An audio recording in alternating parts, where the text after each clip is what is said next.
Bienvenue à l'écoute de notre émission Vers d'autres cieux. Nous sommes aujourd'hui en compagnie du pasteur Pierre Péchou. Bonjour. Bonjour Oscar, chers auditeurs, bonjour. Merci de nous rejoindre une nouvelle fois à ce micro. Vous nous invitez à nous arrêter sur un passage que vous sélectionnez dans la Bible afin de nous apporter une réflexion. Et aujourd'hui, vous nous proposez de prendre un texte qui se trouve dans la 3e lettre de Jean. Très courte lettre, qui n'a même pas de chapitre, c'est juste 15 versets. Et là, nous lirons ensemble le verset 11. « Bien-aimé, n'imite pas le mal, mais le bien. Celui qui fait le bien est de Dieu. Celui qui fait le mal n'a pas vu Dieu. » Alors, est-ce que ce passage est aussi simple à comprendre que ce qu'il y paraît ? J'ai envie de répondre oui à la question. Il est évident que des concepts comme le bien, comme Dieu, peuvent être des concepts philosophiques, et dans ces cas-là, effectivement, il est très difficile de répondre qu'est-ce que ça veut dire, et on peut écrire des milliers de pages. Mais en même temps, on peut être aussi très concret, très simple. Le bien, c'est tout ce qui va dans le sens de la vie, dans le sens du développement de la personne, du respect de la personne. Vous savez, il y a une phrase bien connue, ne faites pas aux autres ce que vous n'aimeriez pas qu'on vous fasse. Et je pense qu'en grande partie, ça peut définir le bien. Et quand moi j'agis, si je ne fais pas quelque chose à quelqu'un que je n'aimerais pas qu'on me fasse, peut-être je vais lui faire du bien, parce que j'aimerais qu'on me fasse du bien. Je pense qu'on peut être simple. Et puis Dieu, on ne va pas tenter de le définir, mais le verset, dans un sens, ne définit pas Dieu, mais va nous donner quand même une indication pour savoir si on est avec Dieu ou pas. Et cette indication, c'est celui qui fait le bien est de Dieu, et à l'inverse, celui qui fait le mal n'a pas vu Dieu. Vu dans quel sens, Pierre Péchou ? Chez Jean, on peut voir Dieu ?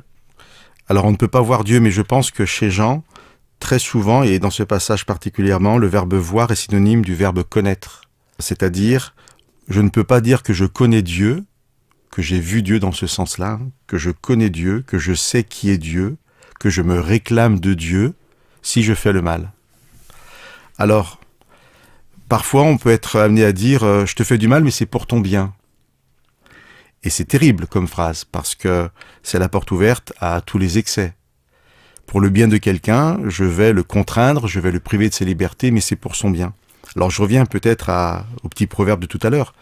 Ne faites pas quelqu'un quelque chose que vous ne voudriez pas qu'on vous fasse. Et ça s'applique vraiment à ce que je viens de dire. Moi, je n'aimerais pas qu'on me contraigne, qu'on me prive de liberté, donc je ne le fais pas aux autres. Mais bon, tout à l'heure, je disais, le bien, c'est tout ce qui va dans le sens de la vie, dans le sens du respect, tout ce qui épanouit la personne. Cette définition me va pour ce verset. Celui qui ne ferait pas ça, n'a pas connu Dieu. On ne peut pas se réclamer de Dieu et en même temps faire des choses qui aillent dans le sens de la mort ou du non-respect de la personne. Le verset de Jean commençait comme ça, « N'imite pas le mal, mais le bien ». Oui, alors justement, pourquoi est-ce que dans le cadre du mal, il est question du verbe imiter et non pas du verbe faire le mal ?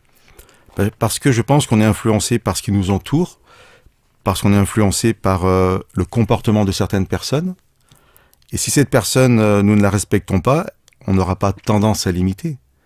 Mais effectivement, si cette personne a une position d'autorité, est une référence pour moi dans un domaine ou dans un autre, si par exemple cette personne est pour moi une référence dans le domaine religieux, et qu'elle fait le mal, et qu'elle dise, voilà, moi je fais le mal, mais parce que c'est pour le bien des personnes, au nom de Dieu, peut-être que j'aurais envie ou tendance à l'imiter.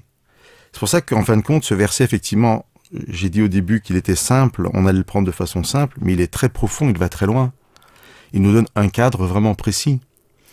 Je ne vais pas mettre en premier la personne pour ce qu'elle est, ou pour ce qu'elle dit être, et parce que c'est une personne référente dans son domaine, je vais chercher à l'imiter.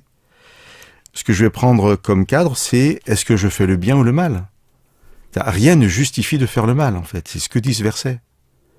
Et Jean dit, mais rien ne justifie que vous fassiez le mal, et surtout pas au nom de Dieu, parce que celui qui fait le mal n'a jamais connu Dieu, n'a jamais vu Dieu. Donc stop.